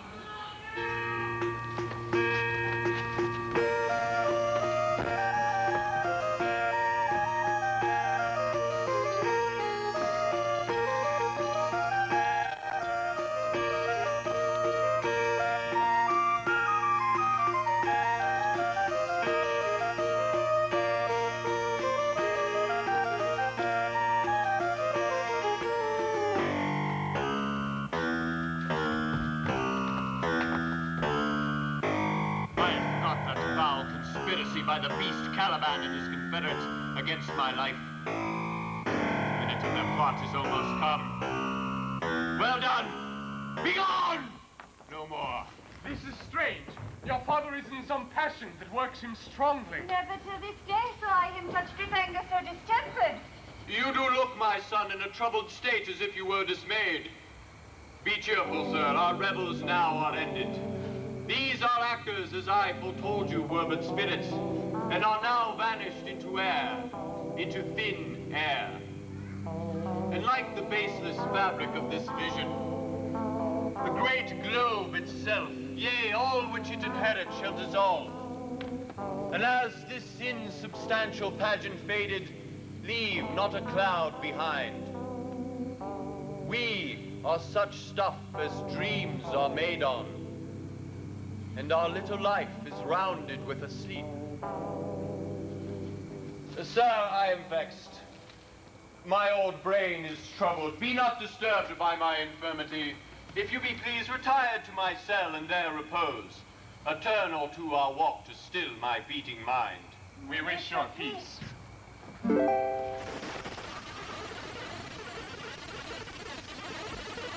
Come with a thought. I thank thee, Ariel. Come. Thy thoughts like me too. What's thy pleasure? Spirit, we must prepare to meet with Caliban. Aye, my commander. When I presented theories, I thought to oppose the others, but I feared lest I might anger thee. Say again, where didst thou leave these varlets? I told you, sir. They were red hot with drinking, so full of valor that they smote the air for breathing in their faces and beat the earth for kissing of their feet. Yet ever bending toward their project. Then I beat my tabor, and like unbroken colts, they pricked their ears, raised their eyelids, and lifted up their noses, as they smelt music. So I charmed their ears, that calf-like they my lowing followed, through toothed briars, and sharp furze, and pricking dogs, and thorns, that entered their frail shins. At last, I left them in the filthy mantled pool beyond your cell. They are dancing up to the chins that the foul lake was stuck their feet. This was well done, my bird. Thy shape invisible retain thou still. The trifles in my cell, bring them hither as bait to catch these thieves. I go. A devil, Caliban, a born devil, on whose nature nurture can never stick, on whom my pains humanely taken all lost, quite lost. And as with age his body uglier grows, so his mind cankers. I will plague them all, even to roaring. Come, hang them on this line.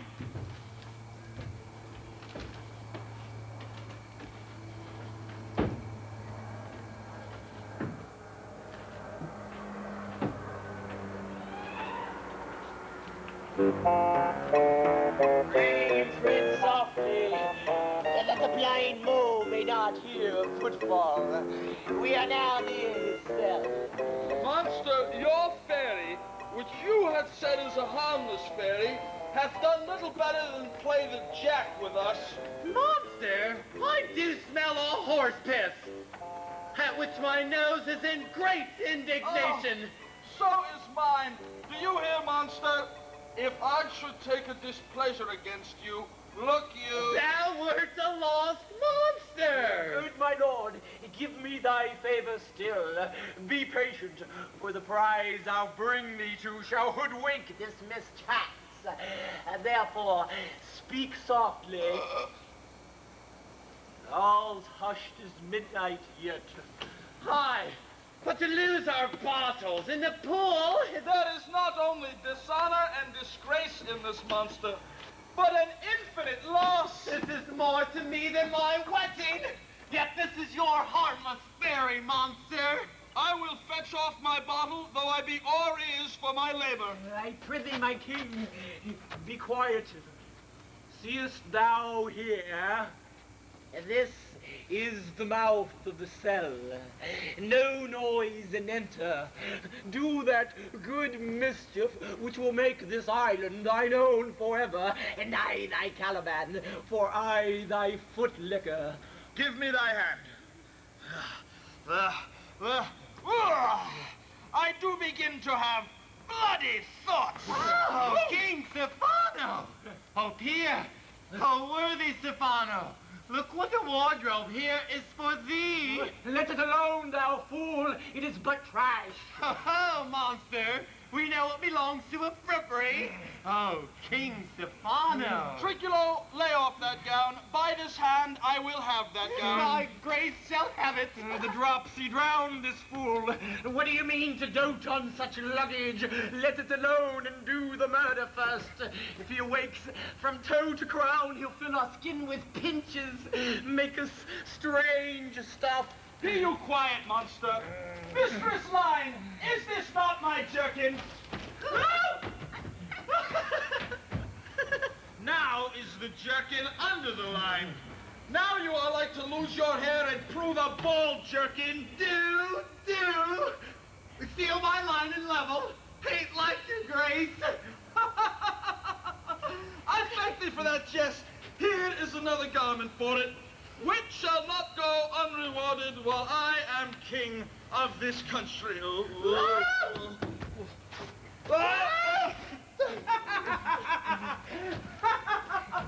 Steal my line and level is an excellent pass of pig.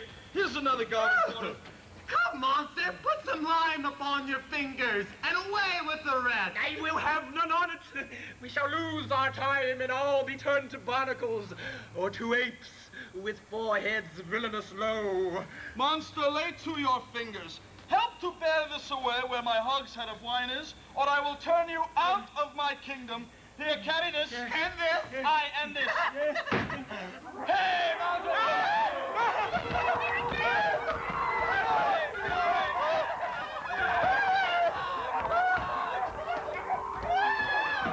Go charge my goblins as they grind their joints up with dry convulsions, shorten up their sinews with aged cramps, and more pinch-spotted make them than pard or cat of the mountain. Hark, they roar! Let them be hunted soundly. Now at my mercy lie all my enemies. Shortly shall my labors end, and thou shalt have the air at freedom. For a little follow and do me service. Now does my project come to a head. My charms crack not, my spirits obey, and time goes upright with its carriage. Say, how's the day? On the 6th hour, sir, at which time you said our work should cease. I did say so when first I raised the Tempest. Say, Spirit, how fares the king and his followers? Get fine together, in the same fashion as you gave in charge. All prisoners, sir, just as you left them, in the lime grove which were the fate yourself, and they cannot budge without your release. The king, his brother, and yours abide all three distracted, and the remainder mourning over them, brimful of sorrow and dismay. But chiefly him, sir, that you termed the good old Lord Gonzalo,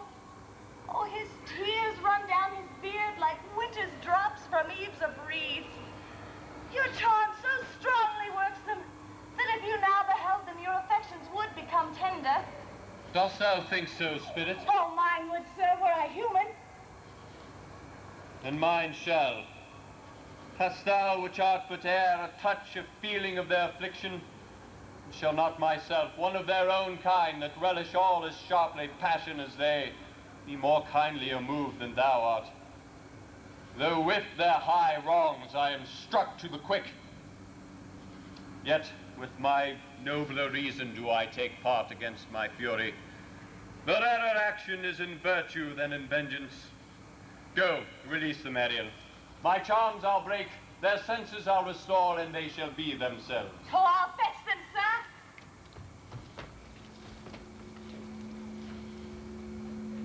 Ye elves of hills, brooks, standing lakes and groves, ye that on the sands with printless foot do chase the ebbing Neptune, and do fly him when he comes back. You demi-puppets who by moonshine do the fairy ringlets make, well of the you not bites. You whose pastime is to make the midnight mushrooms, that rejoice to hear the solemn curfew, by whose aid I have bedimmed the noontide sun, called forth the mutinous winds, and twixt the green sea and the azured vault set roaring war. To the dread rattling thunder have I given fire, and rifted Jove's stout oak with his own bolt. By the roots have I plucked up the pine and cedar. Graves at my command have waked their sleepers, opened and let them forth by my so potent art. This rough magic I here abjure. And when I have required some heavenly music, which even now I do, to work mine end upon their senses that this airy charm is for, I'll break my staff, bury it certain fathoms in the earth, and deeper than did ever plummet sound, I'll drown my book.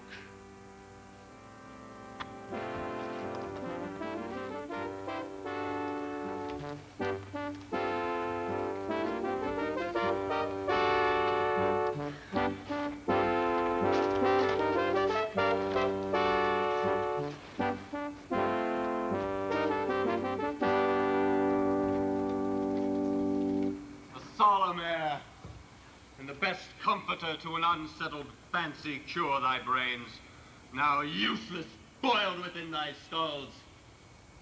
There stand, for you are spells stopped. Holy Gonzalo, honorable man, mine eyes, even sociable to the show of thine own, let fall fellowly drops.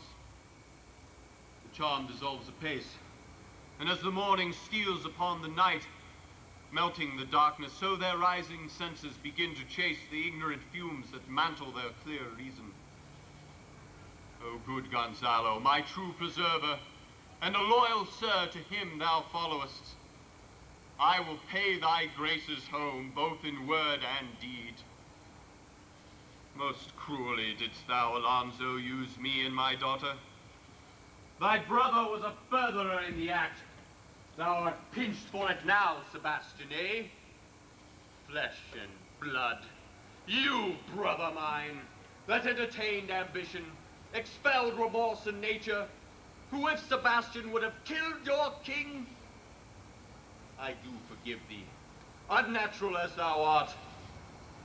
That understanding begins to swell, and the approaching tide will shortly fill the reasonable shore which now lies foul and muddy. There is not one of them that yet looks on me or would know me. Ariel, fetch the hat and rapier in my cell. I will discase me and myself present as I was sometimes Milan. And quickly, spirit, thou shalt ere long be free.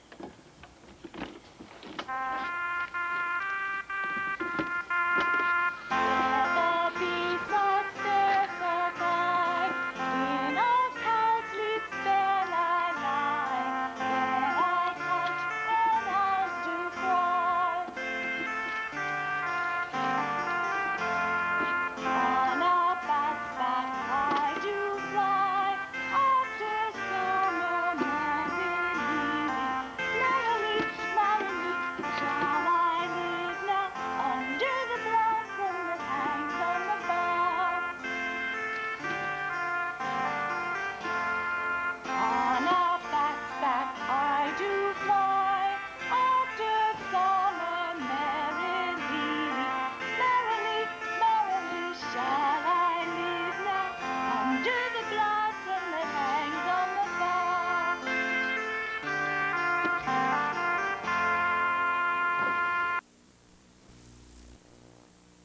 That's my dainty Ariel.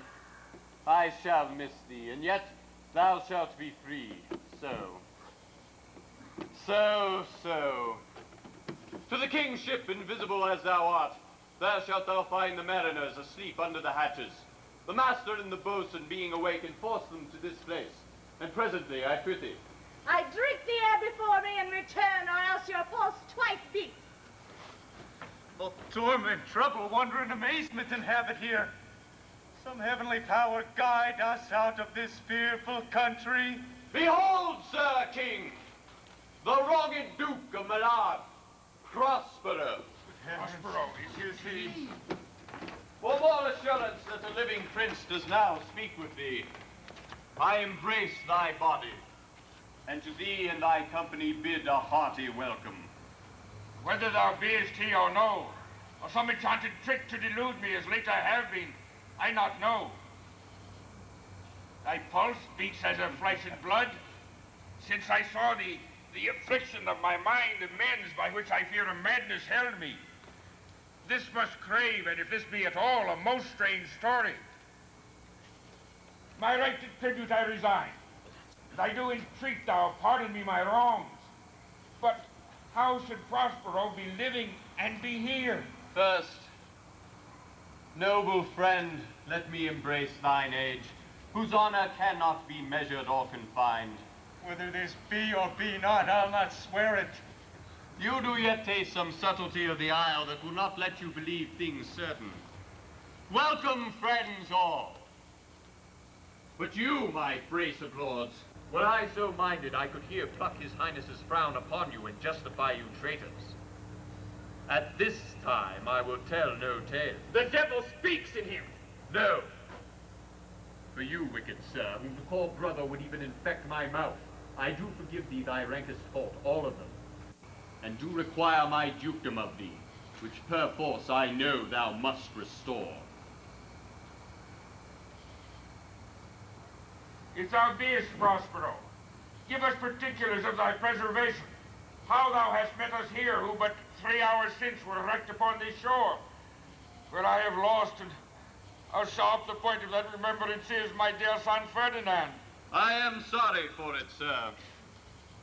And irreparable is the loss, and patience says it is past her cure. I rather think you have not sought her help, whose soft graces for the like loss have I her sovereign aid, and rest myself content. You, the like loss? As great to me and as late, and supportable to make the dear loss, have I means much weaker than you may call to comfort you. For I have lost my daughter. A daughter? Oh, heavens, that they were living both in Naples, the king and queen there. That they were, and I wish myself were bedded in that oozy mud where my son lies. But when did you lose your daughter? In this last tempest. Sir, I perceive these lords at this encounter do so much wonder that they devour their reason, and can scarce believe their eyes do offices of truth.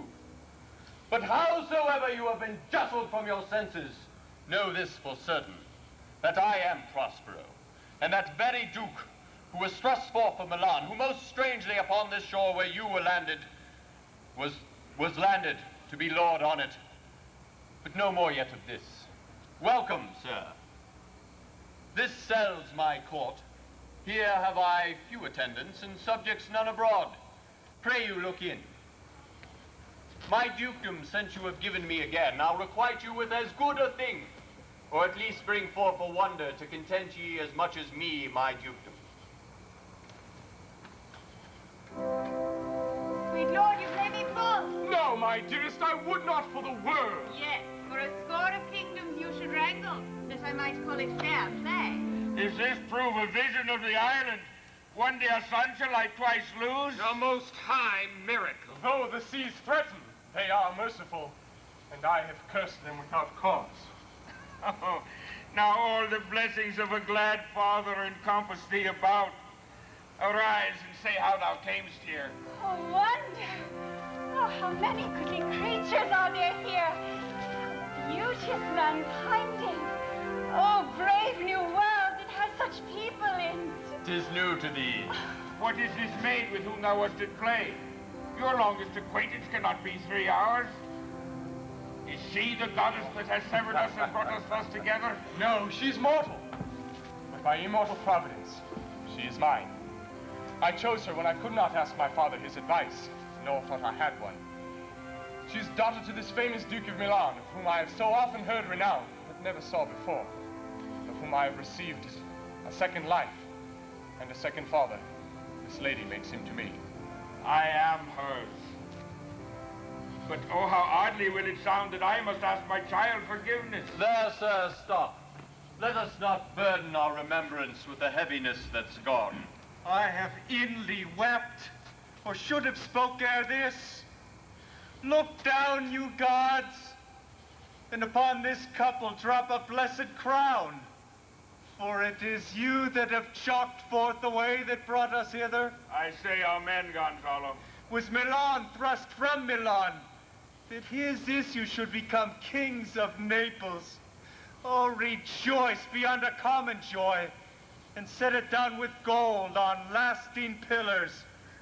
In one voyage did Claribel her husband find at Tunis, and Ferdinand her brother found a wife where he himself was lost. Prospero is dukedom in a poor isle, and all of us, ourselves, when no man was his own. Give me your hands.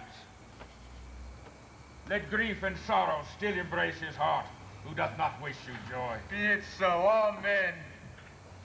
Oh, look, sir, here is more of us.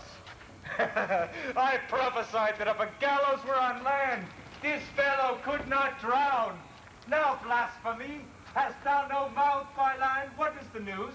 Oh, the best news is that we have safely found our king and company.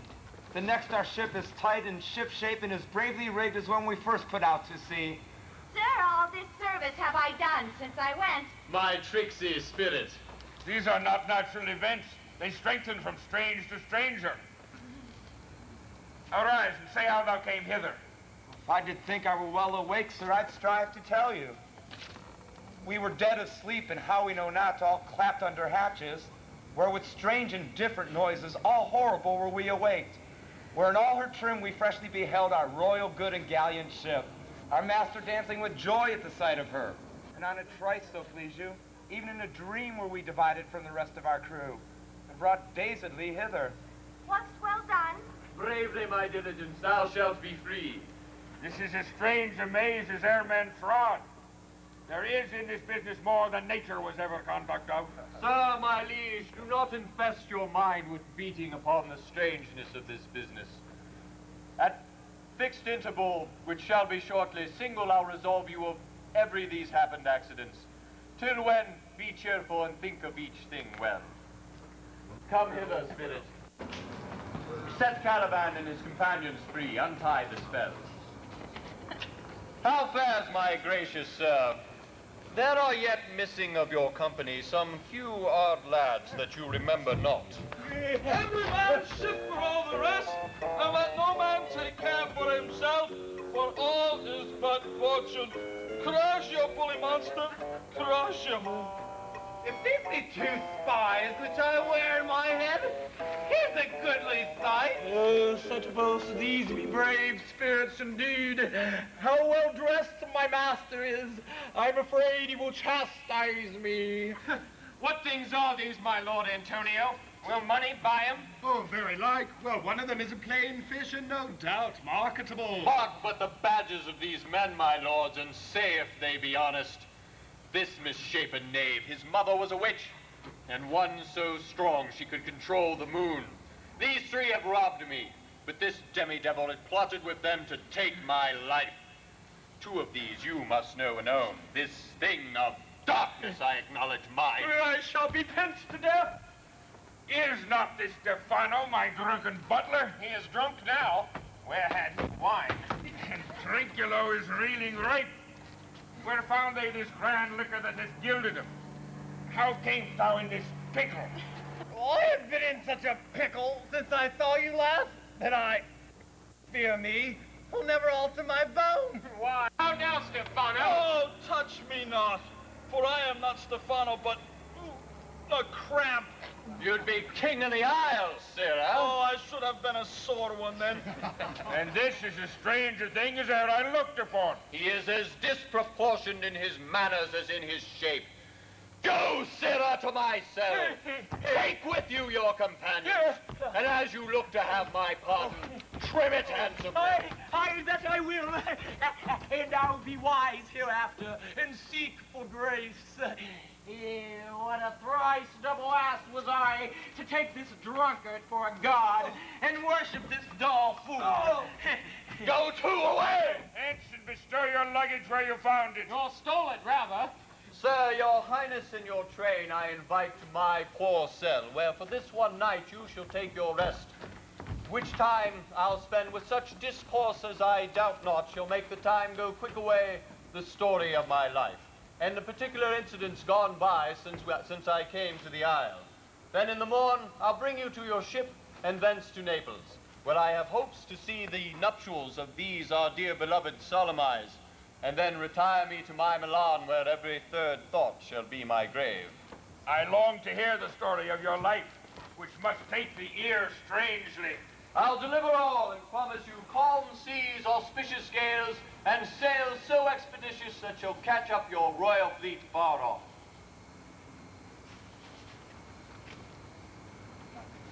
My Ariel, chick, that is thy charge.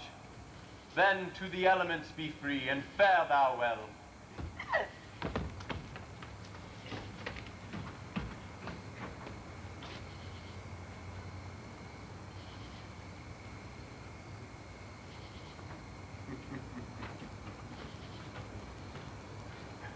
Pray you draw near.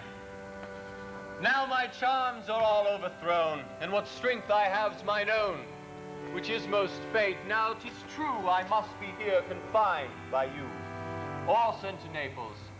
Let me not, since I have my dukedom got, and pardon the deceiver, dwell in this bare island by your spell, but release me from my bands with the help of your good hands.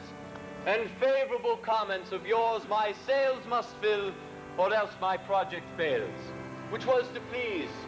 Now I lack spirits to enforce, art to enchant, and my ending is despair, unless I be relieved by prayer, which pierces so that it assaults mercy itself and frees all faults. As you from crimes would pardon be, let your indulgence set me free.